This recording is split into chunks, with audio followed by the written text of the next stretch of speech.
The CBS Radio Mystery Theater presents...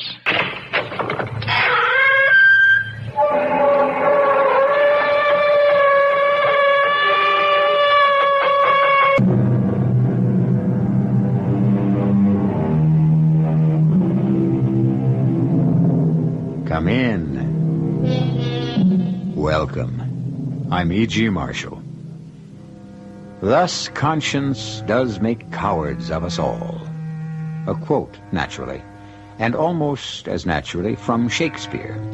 On the other hand, like Proverbs, quotes tend to contradict themselves. It was Oliver Goldsmith who said, "Conscience is a coward, and those faults it has not strength enough to prevent, it seldom has justice enough to accuse." That contradiction is what this story is all about. What are you doing in that closet? Oh, my Aunt Hester, I was just trying to make myself at home. Never poke your nose into anything in this house that isn't your business. I didn't mean to. What's that you have in your hand? It's so queer. All leather and steel and buckles and things. I don't know what it is. Nor is it your business to. While you stay here, don't you ever meddle with anything that doesn't belong to you. That's the first and last thing you have to learn about Malvern Grange.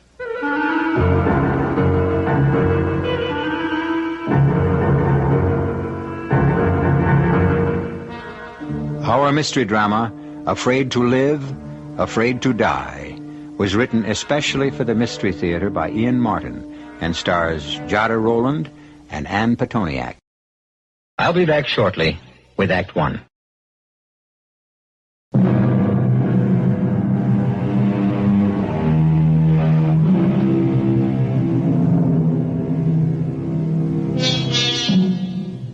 She's an old lady now, and an old friend in my family, and she is a remarkable woman. She's more sedentary than in past years, since she's in her 90s, but she is still slim, and her white hair frames a shrewd and kindly face. She never married, and for most of her years was a baby nurse. Only the last quarter of her life has she taken to being companion to other elderly and lonesome ladies, except for one other time, near the beginning of her life. And this is Ellen Muir's story about that haunting and terrifying experience.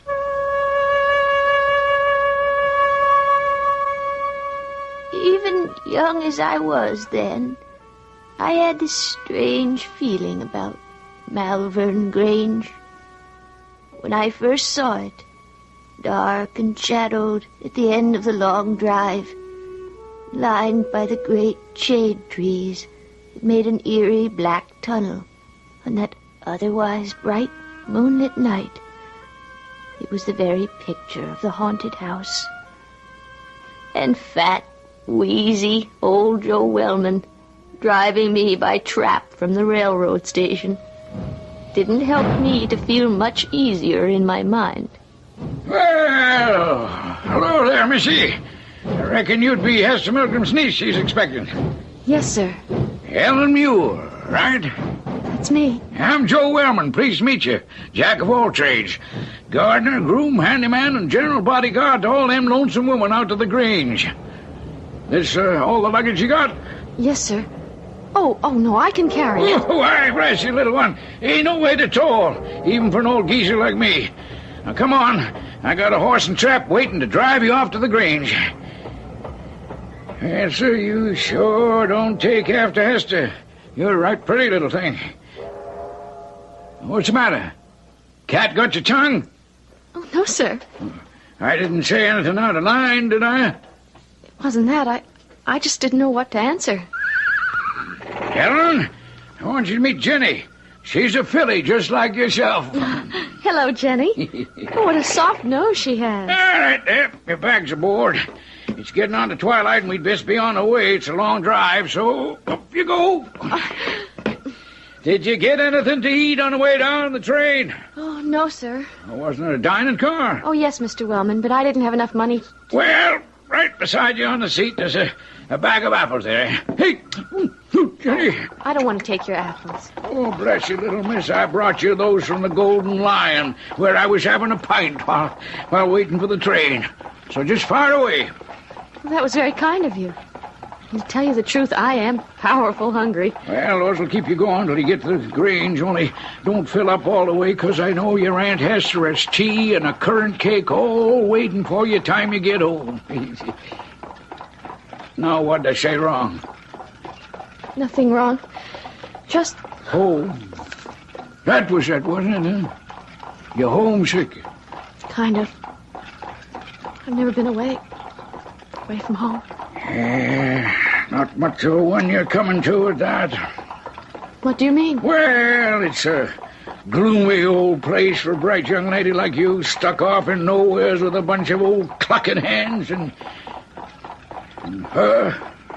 My aunt's very nice. She came to see us once. Oh, aye, Miss Milgram's all right if you don't cross her.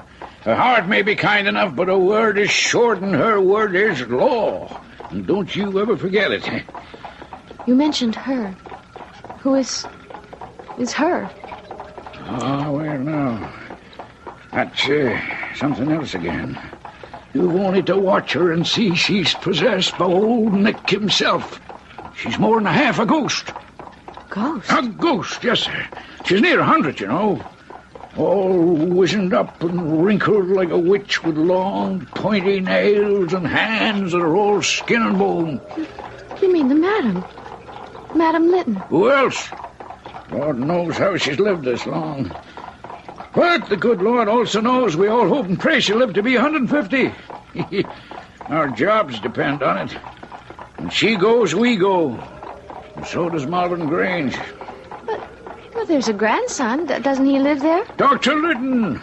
Sakes alive, no, he can't abide the place. He lives and practices in the city. Now, here it is dark enough for the moon to be the only light and me scaring the living daylights out of you. I'm sorry. Oh, that's all right, Mr. Wellman. I didn't mean to, Miss Muir. I just wanted to prepare you for your visit. Well, this isn't a visit. I've come here to work. A little thing like you? I'm strong. And I can cook and clean as good as any. And things haven't been so good with my pa. My sister Becky is old enough now to help Ma out with the 6 young ones, and also I had to hire out. And my aunt needed help. That's why I'm here. Well, I see you can talk up well enough when you're of a mind to. Well, mainly when I'm nervous, sort of, and it does sound a bit scary. Well, we won't talk on it anymore. Though I must say, it's a queer household, right enough.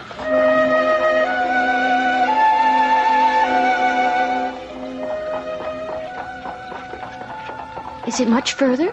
Nope, we're almost there. What's the house like? Oh, why, bless you, it's a great black and white house it is, with black beams running up and down and across, and the gables looking out white as a sheet. Except like now when the moon is out and it throws the shadows of the trees on them, and you can count the leaves shadows dancing in the wind across the stucco till they look like crabs scuttling across the sand. Ooh. Only upsy-downsy like, you know. Ooh. But here, you're about to see for yourself. Here's the drive. My heart was in my mouth as we drove up the drive. The trees were so big that 4 people spreading their arms and touching fingers could scarce reach round. And it was like a long, great black tunnel there beneath them, with the big house crouching at the end, as huge as a giant or an ogre in some old fairy tale. I wanted to jump out and run away just as fast as my legs would carry me. So, here you are at last, Ellen. I'm sorry if I'm late, Aunt Hester. Well, you're not late, child. It's just been an anxious wait. You've come a long journey. Joe, take the bag up to the first room by the head of the stairs. Yes, Miss Milgram. See you tomorrow, little missy. Oh, yes, Mr. Wellman, and thanks for the ride and the conversation. Pleasure, I'm sure. He is a hired man, Ellen. Call him Joe. We must all keep our place around here. But, Aunt Hester... Do as I say. Now, first, Welcome to Malvern Grange. Thank you. Well, come, we'll go up to my room for a moment and let you freshen up. And then we'll go into the housekeeper's salon where Meg will have something for you to eat. You'll be hungry, I expect. Oh, not too. Joe gave me some apples on the way. And what else did he give you on the way? An earful about all of us, I'll warrant. Oh, just about Mrs. O'Meara and... I don't know whether she is a Miss or a Mrs. He just called her Judith Squires. Mrs. O'Meara will be Meg to you. She's a servant. But, Auntie, so am I. You are my niece, and I am the housekeeper. As I said, everything in its place. Since you are young, they can call you by your first name. And the other lady? Judith? Oh, well, she's far on in years. You may call her Miss Squires. This is my bedroom. I'll put the candle over here. And while you take off your coat and hat, I'll just put a taper to the overhead lamp so we can see a little better. There we are. Now then. Yes, ma'am. Aunt. Yes, Aunt. What did Joe tell you about the madam? You mean the old lady who's sick? Mrs. Litton? That's who I mean. The madam. Why, Don't lie to me, girl. No, ma'am. No, Aunt Hester. He just said I shouldn't tell anyone. Well, I'm sure he did. Tell me what nonsense he might have been filling your head with. Oh, it is nonsense, isn't it? I mean, she isn't possessed by the devil. And she's not half a ghost, is she, Aunt Hester? I knew it. The answer to you, Ellen, is that the madam is none of your business. She's a very old lady, and she's not in the best of health. Now, that's all you ever need to know of her. You're not here to take care of her. You're here to do housework that the rest of us haven't time for. Now, that's the end of that. Come. We'll go into my dining sitting room, and you can meet Meg and get something to eat. Where's Mrs. Squires? She's upstairs sitting with the madam. That Judith, fallen asleep again. You'll find Meg through that door. I have to go upstairs to the madam. In a second, my aunt was hurrying up the stairs, one black mittened hand shielding the candle flame from blowing out in the rush. And as the dark closed around me, I hurried for the door she had pointed out to me while I could still see it. The room I entered was all paneled in oak. A fine fire blazing away, plenty of light and tea and hot cakes and meat smoking away on the table. And there was Meg, fat and jolly, big as a house. Well, and here's our new companion at last. Ah, a pretty little thing that'll put a bit of light in this gloomy old house, maybe. You'll be Ellen. Well, I'm Meg O'Meara. Pleased to meet you, Mrs. O'Meara. No, let's make it Meg Bevorning. For though I've a year or 20 on you, we're the only ones in this house with the juice of youth still bubbling in our veins. Thank you. Oh, me darling, you must be hungry. Sit down then and eat. Oh, where's Miss Milgram? Something happened upstairs. Oh? There was someone with a weird sort of laugh. And Aunt Hester went running upstairs. Oh, that'll be the madam. Oh, Lord preserve us, I suppose Judith fell asleep again. Oh, and if the old one got away, well, never mind. Your aunt will take care of it. Oh, sit you down, darling, and start eating and forget the other. While you can.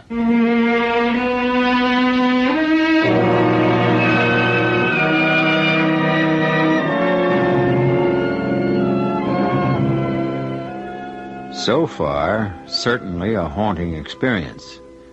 The terror is yet to come, and eventually, the matter of conscience. Let us leave poor little Ellen to her delicious meal, for Peg O'Meara's cooking is as good as her heart, and return shortly to that haunting gabled house.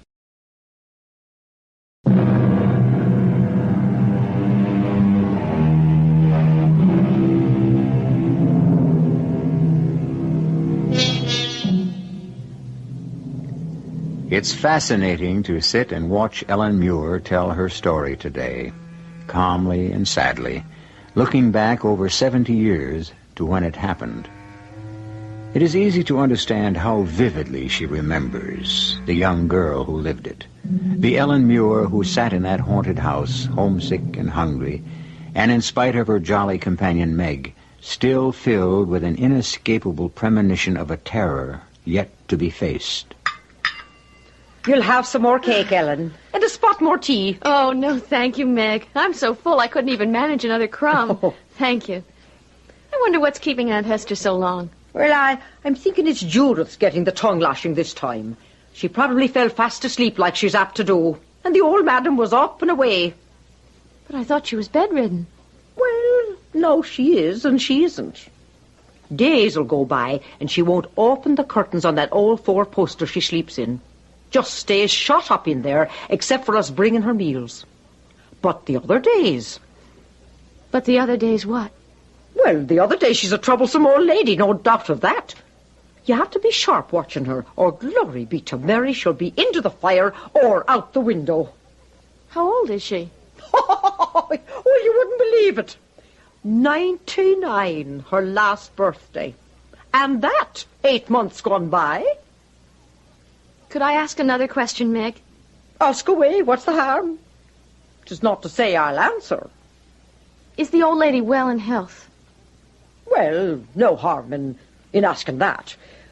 She's been a bit off for a bit lately, but she's much better this last week.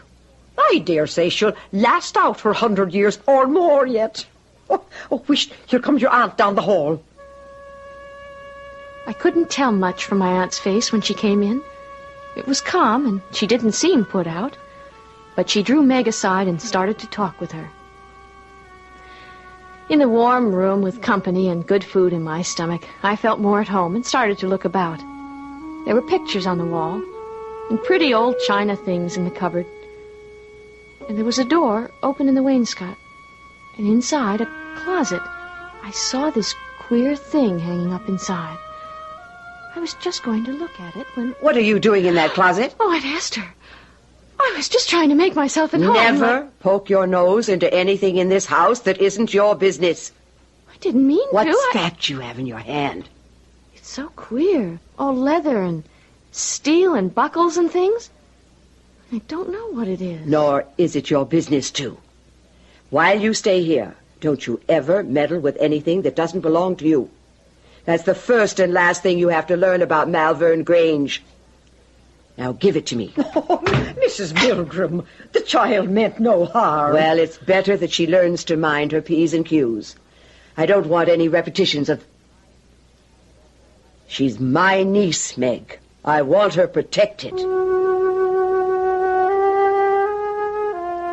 My aunt took me up to my bed and settled me in for the night. My only instructions were that since my room was next to the madam's, I was to be ready to call if need be, and 6:30 was rising time. I lay for a while awake, nervous-like. I think it was all the tea in me, and the thought of the picture Joe Wellman had given me, the strange old lady next door. Next morning, I slept late, and by the time I got down for breakfast, my aunt and the local doctor were upstairs with the madam, and Meg and I were alone in the kitchen. Oh, there you are, little Ellen. Country fresh scrambled eggs. Now, you eat them all up. You look a bit pale. Did you sleep well? I slept sound enough. I'm ashamed I'm up so late. Well, it's just to show you that your aunt's not all pepper and vinegar. She's the one who said you shouldn't be disturbed till you rested up from your trip. Now, eat your eggs. I'll get you some tea. Oh, if you don't mind, I'd rather have milk. Well, and so you should, me darling, to bring the roses back to those pale little cheeks. You know, you don't look like you slept so well. Well, my room is next to Mrs... Well, you know, the madam. And I thought there was quite a lot of coming and going the way it sounded. Oh, sure, and the old belle dame has been in one of her tantrums from the night before you arrived till today. She takes fits of the sulks, d'you see. Sometimes she won't let us dress her, and other times she won't allow us to take the clothes off of her. Oh, And Lord a mercy, Ellen, child, you should see the closet after closet she has full of old-fashioned stuff. And she still likes to wear them? Oh, Lord above us, sometimes we can't get her out of them till the doctor comes. Like today. You mean she goes to bed wearing them? Ball dresses, evening clothes, and sometimes even a sable or an ermine stole. Now, what am I telling you this for, love? 'Tis none of your business. She's an old lady, living well past her time, for some reason God only knows. She was a great beauty in her day, so they say. And proud. Will I get to see her ever, do you think? Well, I don't know, darling. Just as well you shouldn't. I would have liked to have seen the old lady. But she might as well have been up in the city for all the clothes I got. I did my cleaning and my needlework. And once or twice a week, the town doctor came in to check the madam. Nights, after my dinner, before the twilight, my aunt made me go out to get some air in the gardens. I was always glad when I came back. The trees were so big, and the place so dark and lonesome. It always made me cry and think of home. Usually I'd go down to the stable and try to find Joe. Sometimes we could talk. It's none of my business, Miss Muir, but why don't you go on back home? This is no place for a nice, fresh little girl like you. My aunt is very kind and Meg is fun. And I told you my pa isn't doing so well. It's important I have my job here. I can't let my ma and pa down. Or my aunt. And it's not so bad here with you and Meg. And Aunt Hester. And as it works out, I seldom see Mrs. Squires, and never the... That's all to the good so far. But there's something evil lies on this house and this family. I wouldn't want it ever to touch you. I'm not so young as I apparently seem, Joe. I can take care of myself. In spite of all my tremors and silly fears, I meant that when I said it to Joe. My life was very simple, actually. I did the laundry, some cleaning, and sometimes I sat in the great chamber in which the madam slept, the curtains drawn around the bed, tending what for all intents and purposes might have been a corpse. Till one evening, when I was in my own room reading, my aunt was in the next room with the madam, and of a sudden I could hear them talking. I pricked up my ears, but it was nothing but a mumble, till I stole ever so quiet to my own door and opened it a crack to listen. Then I could hear the old lady speak at last. A queer, high voice, like a bird. I don't know how to describe it. But for all it cracked and trembled, it was clear enough. I'm not going to die. Never going to die. He can't have me. I won't let him. Oh, don't let the devil have me. He'll hurt The me. evil one can't hurt anyone, ma'am, without the Lord permits. But that's what it is, you see. What it is. Oh, now, That's hush, what hush, it hush. is. Hush, now, don't get yourself worked up. They're all against me with their lies. They tell lies, you see, and they're jealous. Envy because I'm beautiful. So they lie. And he believes them, maybe. Believes them about what? That's it, do you see? What would there be to believe but the lies? The way they lie, and talk about me behind my back, do you see? Now let them pull all the faces they want, ma'am, and say what they will. Just remember, if the Lord is for us, who can be against us? I love him so, do you see? I couldn't bear to share him. But now he's dead. Dead and gone. Oh, dead and gone. I kept listening with my ear to the door a long time, but not another word did I hear. So finally, I closed it quietly and went back to my picture book. Till suddenly... Shh! Will you wake her again after the trouble I've had getting her to sleep? The madam? Who else? All dressed up like she was off to the inauguration ball. Not even her wig or her slippers would she take off. Oh, I am exhausted. Now, listen to me. Move your candle and your book over to your door and keep it open so you can watch and listen. I've left Madame Litton's door ajar. And I'm off to have a cup of tea and a bite.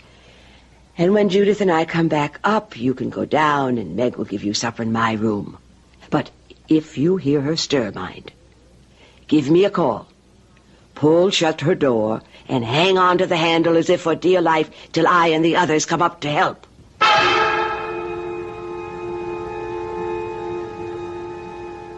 I sat there, trying to keep my eyes on the book, but they kept being drawn down the shadowed hall to the other door.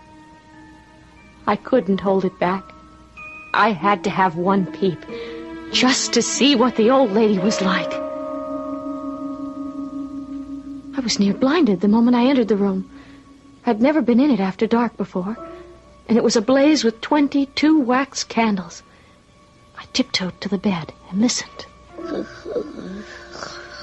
could hear her breathing, rusty-like, a kind of gurgle. And slowly I parted the curtain and looked in. There she was, just lying as Meg described her that first day. Scarlet and green and satin and silk and lace. A big powdered wig, heels as tall as my hand, and as sharp as her big crooked nose and her long, pointy nails. Half of the whites of her eyes were open. Her throat rattled as she breathed. I was frozen stiff with fright. And before I knew it, she opened her eyes and sat up, spun around and dropped her shoes to the ground with a clack. She stood up, pointing at me with a finger, like a corpse come to life. You young imp! You little sprat! Why did you say it to my face? Say what, madam? Why did you say I killed the boy? What boy?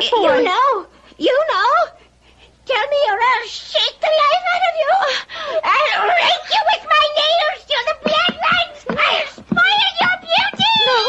Oh. Stop backing away. I have you in a corner. Now tell me, why did you say I killed the boy? I never said... You lie! No. You lie! I'll tear you apart till you confess. No. Tear you apart with my hands. No.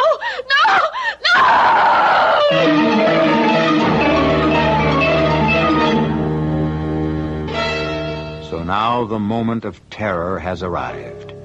Ellen, backed into a corner of the room, faces the demoniacal old beldame who advances on her, mad yellow-white eyes rolling in her head, her ancient wrinkled hands with the nails mounted on the fingers like knives reaching for her face and her throat. I'll return shortly with Act 3.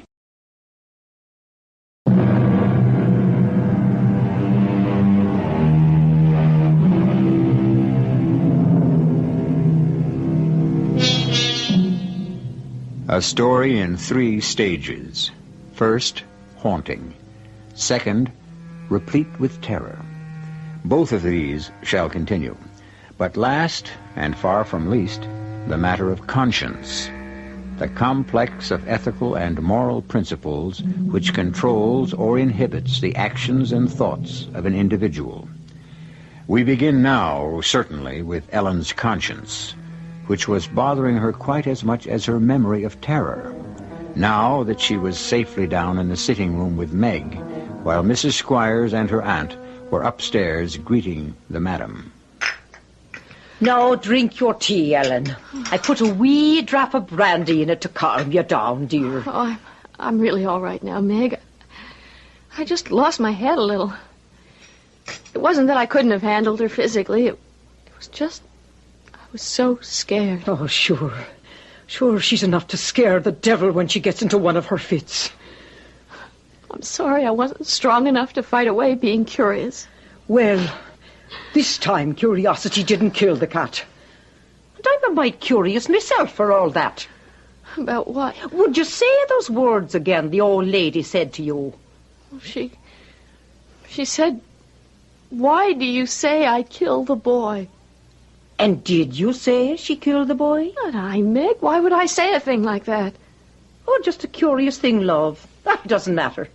Come on now, we'd best see you off to bed.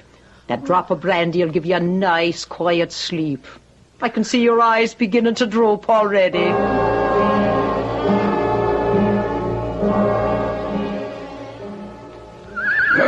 There, Jenny, my love. Nothing like a nice bath and a good rub down, but what ails you? Oh, hello there, little missy. Haven't seen you since all the excitement a day or so gone. How are you, Miss Muir? Oh, Joe, when we're alone, can't it be just Ellen? Oh, I don't know. Might get me in trouble with Miss Milgram. That'd make two of us. Well, she'll come around. She's a good woman at heart, and she knows there isn't a single solitary person in the world without a bump of curiosity. Yes, I know Aunt Hester's only strict and not unkind. The trouble is... Trouble is what? The trouble is I'm still suffering from that bump. Curiosity, eh? Uh-huh. What boy? Well, that's an old story, Missy. But if you want to hear it, I'll tell it as sure as I can. Now, mind, this is only second-hand from my father, who was groom here before me, and it's 70 years ago. You don't have to tell me if you don't want to, Joe. Ellen, what's the point not? Maybe it'll help you feel better, and that's all the reward I'd want. The madam, Mrs. Lytton, oh, she was a great beauty in her day, tell me. But when she married the owner of Malvern Grange, he was a widder, and he had a son about 9 years old. Is that the boy she was talking about? Well, I suppose. Well, why would she think she killed him? Oh, that was a terrible tragedy, little Miss Ellen. The boy, from what I hear, was a fine young man, full of energy and daring. There are those who say he was allowed too much liberty, because one day he just plain disappeared, and the hide and the hair of him was seen from that day forward, save only his hat found by the lake under a hawthorn bush. But where do they think he went? What happened to him? Well, his little boat was missing, so he must have drowned. Oh, how awful. My pa said that Mr. Lytton bore up under it, but the madam went to pieces for a long while. But she must have had children then, if... Oh, yes, after she got over the loss, she had a boy, Mr. Stanley, that was, who was the father of Dr. Edmund. Mr. Stanley died a few years ago, so the estate now belongs to Dr. Edmund, the old lady's grandson. To spend all those years worrying about something she couldn't help. And now to have it all back up at the end. Huh? What are you talking about, Ellen? Oh, I was just thinking. I know it's a good thing we all have a conscience, but it can be a terrible thing, too. Poor Madame Lytton. Must be just as conscience-stricken at what she might have done as I am at what I shouldn't have. What's that? She probably blames herself for not watching the little boy more closely. Just as I blame myself for trying to watch something closely that was none of my business. Oh, now, Ellen, a young girl, curious, you weren't to blame. No more than the madam, I guess. But try to tell your conscience that.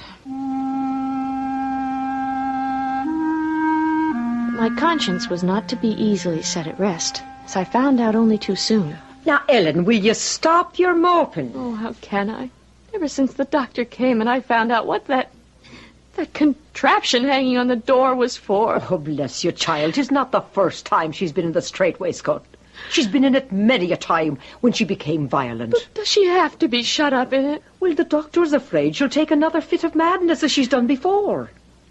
It's all my fault. Oh, Now, how could it be your fault? Because I did something I shouldn't Oh, have. dear Mary in heaven, if we all lived our lives without doing some little thing we shouldn't have, we'd all be in the same leather jerkins. Well, it's on my conscience. Well, me darling, I wish you only one thing. What? That should be the heaviest thing you ever bear on your conscience. Meg's words made me feel better. Till the end came. A wild, terrible end. The screaming and the begging for no one knew what. And at long last, the soul made its flitting from her body, and she was at rest. Dr. Lytton was written for, but he was off in France on a vacation. And the delay would be so long that the local doctor agreed she could not be kept in her place. And the old lady of Malvern Grange was laid away to rest in the church where her ancestors were buried. While we all waited for Dr. Lytton's return, they moved me from my room, away from the old ladies, to one by the end of the hall. There was little in the room, but a bed and a big bureau.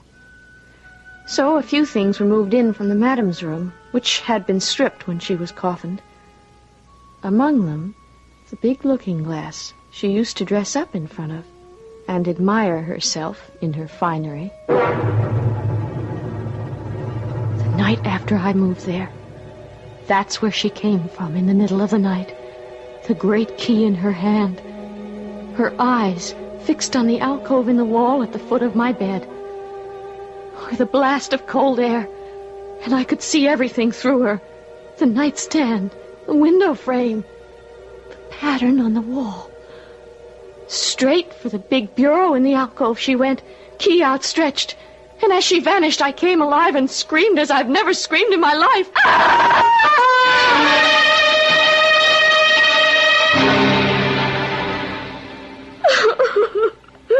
All right, Ellen, all right. It's all right now. Sorry. I'm sorry, Aunt Esther.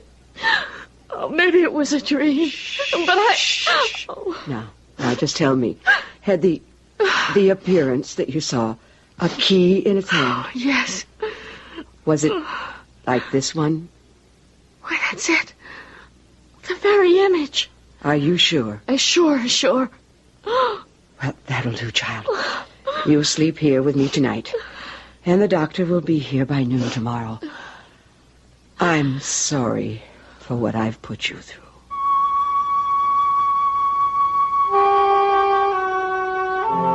The doctor arrived promptly at noon the following day, and after a half an hour or so, closeted with my aunt in the housekeeper's room, I was called in and introduced. Now, what is this you say you saw, my dear? It was your grandmother, Dr. Lytton. Well, you know my grandmother has been dead for nearly a month. It was her. I mean, not alive, but a ghost. You believe in ghosts? I never did, sir, but I believe in this one. I could see right through her. And you say that she just walked into the big high bureau and disappeared? With a key in her hand. This key. Or its copy. Hold on a minute. You mean the room at the end of that hall to the left, up the stairs? Yes. And the bureau, you say, is in the alcove? Yes. Come on. We're going up there and bring that key.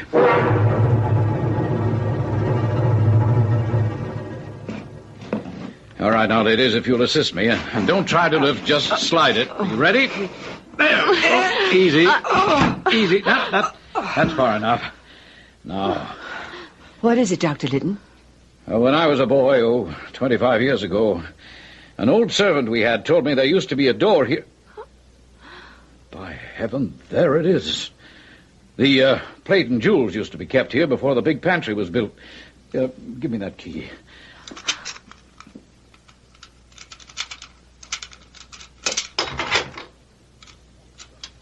By Lord Harry, the lock turned. All right, now. Stand back, both of you, but hold that candle high. Here goes.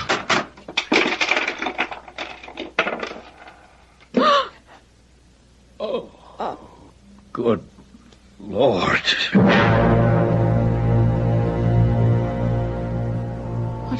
from the door as it opened was a small skeleton, its hands resting on the inside of the door, as if in a last plea for mercy. And as it fell to the floor, it all crumbled to dust, save for the small skull, which bounced and then rolled to my aunt's feet.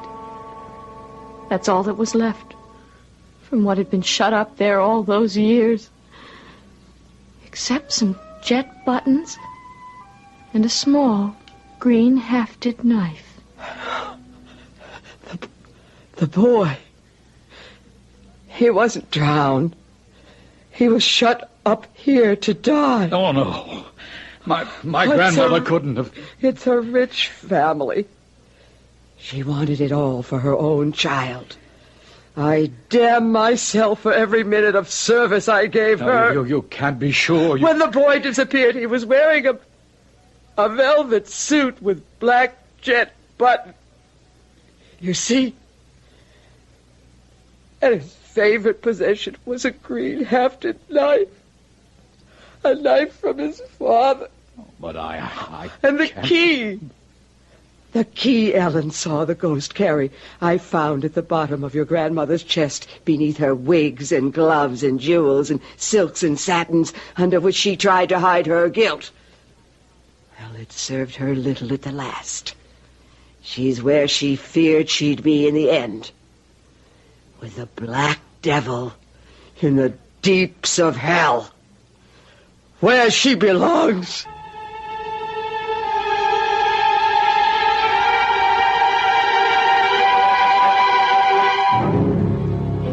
No wonder Madame Lytton was afraid to die, and equally afraid to live. For what a hell her later years must have become when ambition, desire, and greediness, like other emotions, are no longer strong and driving. Certainly no longer strong enough to still the pangs of conscience. I'll be back shortly.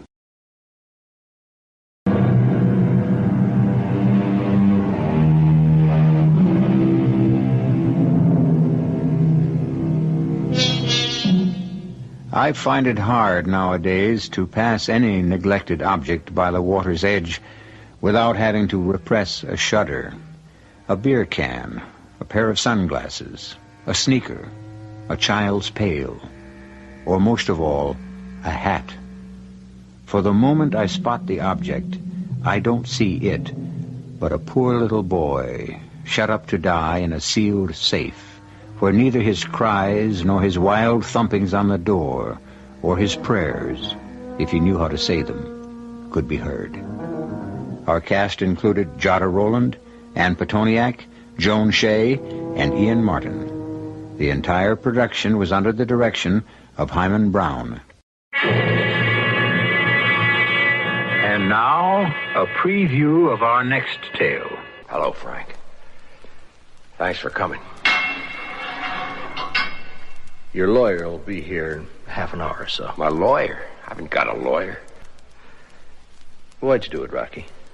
Are you crazy or something? I didn't kill Johnny Mallory. And they say you did. They'll have to prove that. They can. What? The bullets that killed Mallory were fired from your gun. Well, that's impossible. That's impossible. That .38 of mine has never left my hand since the day you got me the permit for it. Now, look, Rocky, they picked you up last night when Manny Revell told them about the fight you had with Mallory in Manny's office and the threats you made. Well, ballistics checked the bullets that killed Mallory with the bullet fired from your gun. The markings are identical. They can't be. They are. This is E.G. Marshall inviting you to return to our Mystery Theater for another adventure in the macabre. Until next time, pleasant dreams.